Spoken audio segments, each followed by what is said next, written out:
Essa aceitação que nós estamos falando, a lá Zeca Pagodinho, a aceitação passiva do futuro, pode ser uma forma de se proteger, olha só, gente, de se proteger das frustrações. É isso mesmo. É como se disséssemos a nós mesmos, eu não espero nada, então não vou me decepcionar. Interessante, né? Você deixa de agir para se proteger de uma decepção.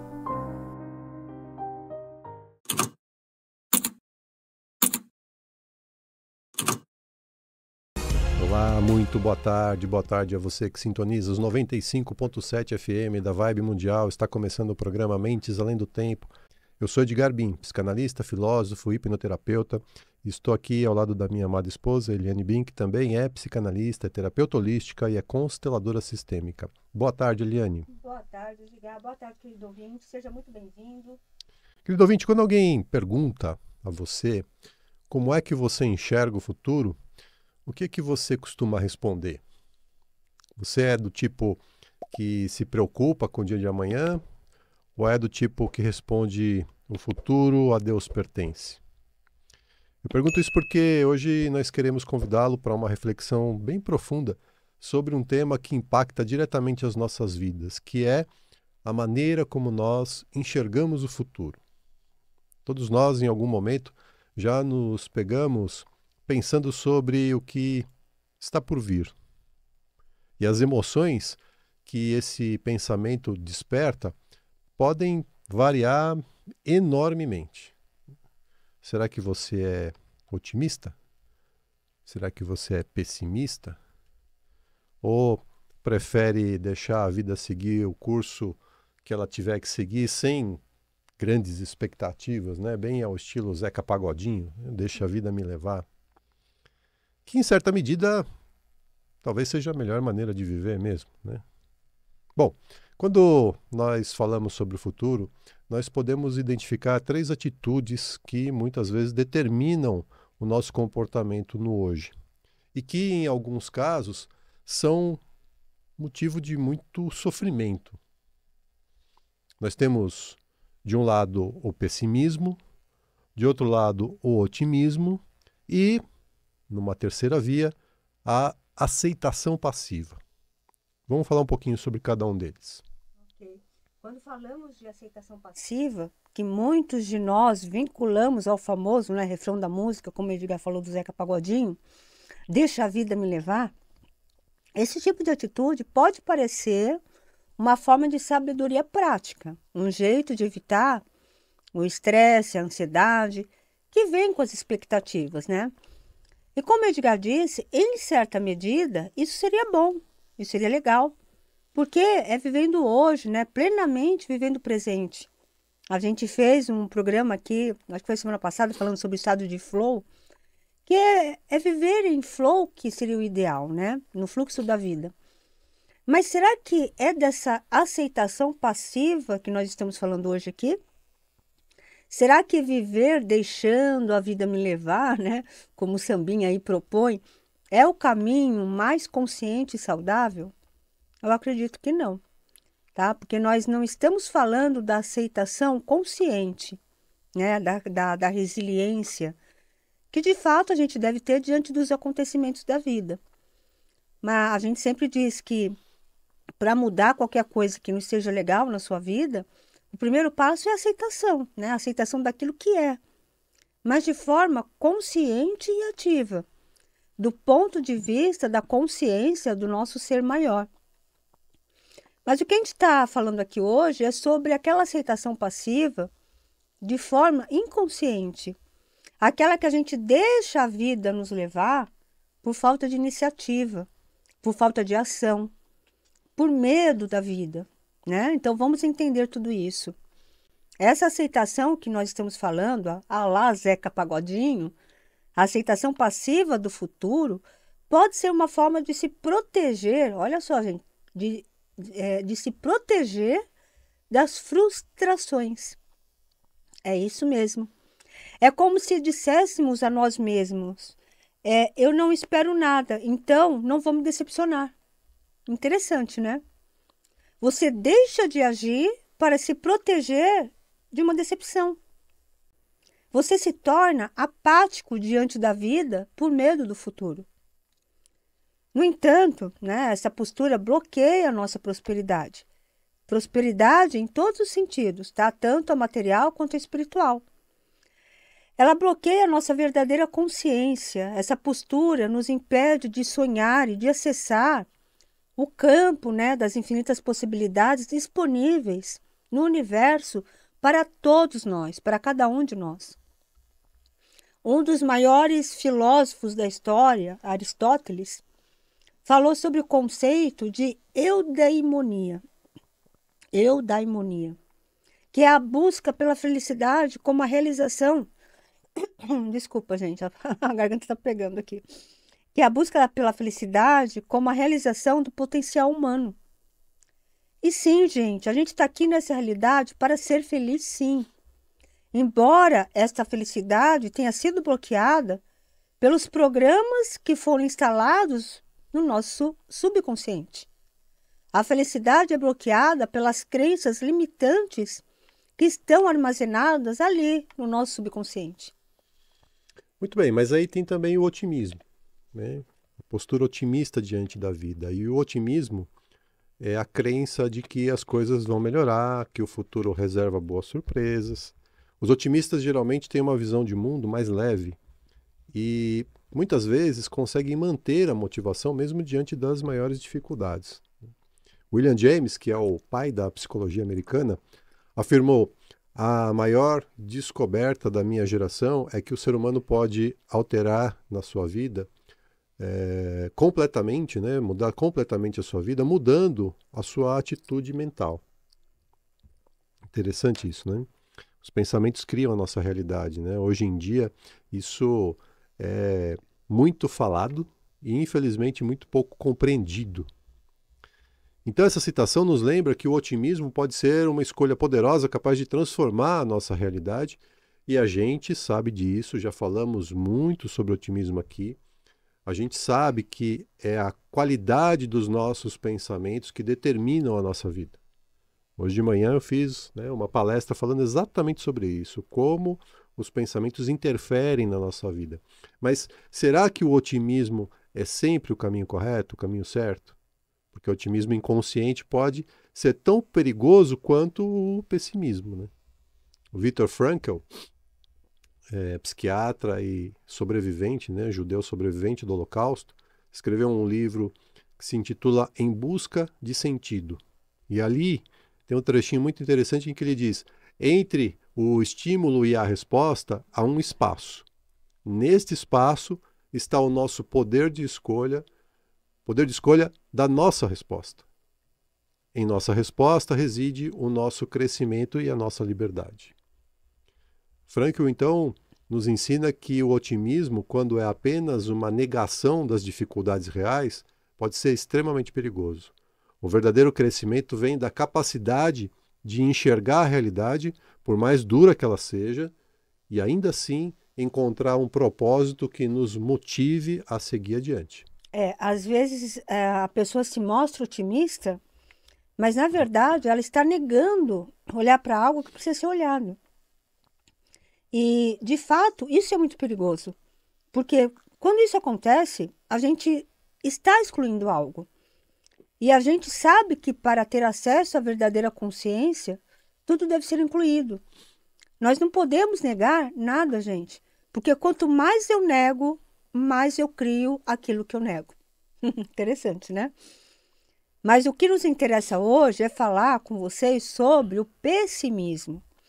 A forma de olhar o futuro, vivendo o pessimismo hoje, no presente, e projetando um cenário ruim, um cenário limitante, um cenário nocivo, péssimo, como o próprio nome diz, pessimista. O pessimismo muitas vezes é visto como uma atitude negativa, mas que tem raízes, gente, muito mais profunda do que você imagina. Ninguém é pessimista porque quer ser pessimista, né? Ninguém é pessimista por livre e espontânea vontade. Freud, o pai da psicanálise, nos ensinou que nossas atitudes em relação ao futuro estão profundamente ligadas a quê? A experiências passadas, muitas vezes de forma inconsciente. Ele dizia que o inconsciente é o verdadeiro psicótico. Olha só, porque o subconsciente distorce a realidade para proteger o ego. Interessante, né? Olha só, o subconsciente distorce a realidade para proteger o ego. Para muitas pessoas, o pessimismo é uma forma de defesa, uma maneira que a pessoa encontra para se preparar para o pior, né? Na tentativa ilusória de evitar a dor, de evitar o sofrimento. Pense, por exemplo, em alguém que sempre espera o pior. Essa pessoa, ela não está apenas sendo negativa. Ela está, na verdade, tentando se proteger por medo de viver novamente algo traumático, algo que ela viveu e foi traumático. Ao imaginar o pior cenário possível, o que ela faz? Ela se prepara emocionalmente para lidar com isso, criando uma espécie de barreira psicológica, né? Para amortecer o impacto caso, né? Olha só, caso o pior vier a acontecer. E para essas pessoas, o pessimismo é uma forma de aceitar a dureza da vida, né? E encontrar uma certa paz na ausência de expectativas, né? Na apatia. Pessoas pessimistas, elas são pessoas que tiveram traumas muito fortes, com muita dor, né? E por isso elas têm medo de viver. E o pessimismo também tem um risco muito importante, que é a antecipação constante, né? A antecipação constante do fracasso que o pessimista promove, pode se tornar, inclusive, uma profecia autorrealizável, né? Exato. Quando acreditamos que não vamos conseguir, né, nós diminuímos os nossos esforços. Como eu disse, a pessoa deixa de agir, né? O que acaba por levar ao fracasso, né, que tantos de nós tememos. A pessoa pensa assim: já que eu não consigo mesmo, para que eu vou fazer? Para que eu vou agir? Para que eu vou me decepcionar se eu sei que eu não vou conseguir? Gente, é um ciclo vicioso que pode ser muito difícil de quebrar, porque se torna um hábito, né? E a mente, ela funciona exatamente dessa forma, né? Pela repetição. A mente repetidamente fazendo a mesma coisa transforma aquilo em hábito. E aí, né, fica no automático. Sartre, filósofo existencialista, dizia que o homem está condenado a ser livre. Olha que legal. Isso significa que mesmo quando estamos presos em padrões pessimistas, ainda assim a gente tem o poder de escolher como reagir diante das situações. Pois é, e aí é que a gente entra num ponto muito importante, né? Como que a gente pode quebrar o ciclo do pessimismo? Porque muitos psicólogos tentam combater o pessimismo apelando para a razão, né? Eles pedem para os seus pacientes avaliarem as evidências com perguntas do tipo: o que faz você acreditar que tudo isso vai dar errado? É o famoso teste de realidade, né? Pois é, e isso tem o seu valor, né? Também porque... mas ele vai funcionar num nível muito superficial, é apenas o início para um caminho de um problema que é muito mais profundo. Isso mesmo. E muitas vezes a resposta para essa pergunta é que não há evidências concretas, né? A pessoa é pessimista e não sabe por que ela é assim. Na verdade, ela até deseja mudar, ela quer mudar, mas ela não consegue. Ela tem um medo irracional, ou seja, algo que está instalado lá na mente mais profunda dela, né? Que é o subconsciente, que, como nós sempre dizemos aqui, é a instância que controla a mente e, consequentemente, controla a nossa vida. Quando o subconsciente tem uma memória que está associada a uma emoção, se essa memória estiver na raiz de um comportamento limitante, não há como mudar o comportamento sem antes dessensibilizar essa memória. Exato. Uhum. Então, vamos considerar o exemplo de uma pessoa que sempre espera o pior, porque em algum momento da sua vida ela foi pega de surpresa por uma grande decepção, né? Aliás, toda grande decepção, ela vem de surpresa, né? Ninguém espera uma grande decepção. Por exemplo, uma criança que descobre de repente que a mãe vai fazer uma cirurgia e vai ter que ficar internada por um tempo. A criança não sabe se relacionar com o tempo, né? Então, para ela, 10 minutos, 10 dias ou um ano dá na mesma, não tem diferença. E por conta dessa informação ter sido passada para ela muito de repente, né?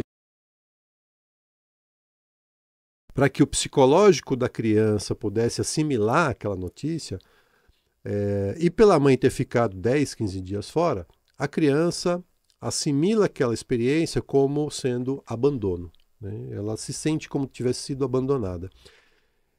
Esse sentimento, esse registro mental pode gerar um trauma que vai se manifestar na vida adulta daquele indivíduo, na forma de um comportamento pessimista diante dos acontecimentos da vida. É uma proteção que ela cria para não sofrer a dor do abandono novamente. E essa criança aprendeu que, ao esperar o pior, ela pode evitar ser surpreendida, né? Ser surpreendida novamente. E nesse caso, o pessimismo não é apenas uma escolha consciente, mas uma resposta automática, profundamente enraizada em experiências passadas não tão boas e que estão armazenadas no subconsciente. Freud diria que essa resposta é uma forma de defesa do ego, uma maneira de manter a integridade psíquica diante do medo do desconhecido. O problema é que isso gera sofrimento, gente. Aí é que tá, né? Um sofrimento antecipado e desnecessário, né? Os psicólogos costumam tratar esse tipo de situação perguntando: para que sofrer por antecipação? E esse tipo de pergunta não funciona porque a pessoa não quer sofrer, mas ela sofre. Ela continua sendo pessimista. A resposta do problema, portanto, não está em simplesmente dizer ao paciente para pense positivo, né? Você tem que ser mais positivo, mais, né? Olha com otimismo a vida. Né? Olha com otimismo. Mas entender as raízes desse medo é fundamental, né? Não é tão simples assim. Então, Carl Jung, né, outro gigante da psicanálise, falava sobre a importância de integrar as sombras, aquelas partes de nós mesmos que evitamos ou não compreendemos. Segundo Jung, só podemos nos tornar completos quando olhamos para as nossas sombras de frente e as aceitamos, olha de novo a aceitação, como parte de quem somos. Nossas sombras fazem parte de nós. Nós não podemos excluí-las, não podemos ignorá-las e negá-las. Para muitos pessimistas, a raiz do problema está em um trauma não resolvido. Pode ser uma experiência de perda, de rejeição, de fracasso, algo que marcou profundamente a sua visão de mundo, né? Nesse caso, o trabalho terapêutico precisa ir além do racional. É necessário acessar essas memórias, essas emoções, permitindo que a pessoa as elabore de forma mais saudável, e isso não se faz sem o apoio de um profissional sério que lida com as questões de saúde mental. Um exemplo que ilustra essa dinâmica é de uma paciente que eu atendi certa vez, que é o seguinte: ela cresceu em um ambiente de constante instabilidade emocional, né? Ela nunca sabia o que esperar dos pais, né? Ora os pais estavam brigando, e brigando feio, eram brigas feias. Ora eles estavam ali se amando, se agarrando na frente da criança. Essa imprevisibilidade a levou a desenvolver uma postura pessimista em relação à vida, como uma forma de se proteger de novas decepções, né? Então, essa moça, né, quando adulta, essa criança quando adulta, essa paciente sempre esperava o pior em todas as situações, porque isso a fazia se sentir que estava no controle da situação. Mas não, né? Era como se ela dissesse: se eu já espero que tudo vai dar errado, eu não posso ser surpreendida e machucada novamente. Olha só, gente, como o nosso subconsciente funciona. Para essa paciente, a cura do pessimismo começou quando ela conseguiu revisitar suas experiências de infância através da hipnose clínica e compreender como elas moldavam a sua visão, a visão que ela tinha pelo mundo. E esse processo nunca é fácil, né, gente? Mas ao reconhecer o trauma e trabalhar nele, você começa a perceber que o futuro não precisa ser uma repetição do passado. Exato. Esse é o propósito do tratamento. Você perceber que o futuro nunca será uma repetição do que foi o passado. Pode ser diferente, né? Não precisa ser no automático. Em geral, sempre é diferente, mas a pessoa não percebe, né? Esse é o ponto. Tem uma frase do Viktor Frankl que faz todo sentido, né? Quando não somos mais capazes de mudar uma situação, somos então desafiados a mudar a nós mesmos. Gente, em última incrível, análise, né? A maneira como a gente encara o futuro é uma combinação complexa das nossas crenças, das nossas experiências passadas e do nosso estado emocional no momento presente. Então, o pessimismo, o otimismo, a aceitação passiva, todas elas têm funções e podem ser úteis em diferentes contextos. Exato. No entanto, o importante é estarmos conscientes de como essas atitudes estão influenciando a nossa vida e, se necessário, buscar formas de transformá-las para que possamos viver de maneira mais plena e mais equilibrada. Essa frase do Viktor Frankl é incrível, porque é exatamente isso. Quando a gente vai falar, não sei mais o que eu faço. É hora de, né, olhar internamente, né, e começar a mudar a partir de nós mesmos, que aí a gente consegue mudar qualquer situação. Enfim, gente, a gente espera que essa reflexão tenha ajudado você, até você que se considera pessimista, né, tenha ajudado você a compreender melhor, né, como suas expectativas em relação ao futuro estão moldando a sua vida. É importante você buscar um caminho para ressignificar esse medo do futuro, né? Essa insegurança de que algo trágico vai acontecer. Ter coragem para olhar para dentro de si mesmo, lá dentro de si, né? E se você não conseguir fazer isso sozinho, eu vou falar para vocês, tá? Não é fácil, né? Esse trabalho sozinho é desafiador, não é tão simples, né? Então, se você não conseguir, peça ajuda, não tenha vergonha de pedir ajuda, né? Busque um profissional que possa te auxiliar nessa transformação, né? Como o Edgar comentou, profissional sério, que sabe o que está fazendo, tá?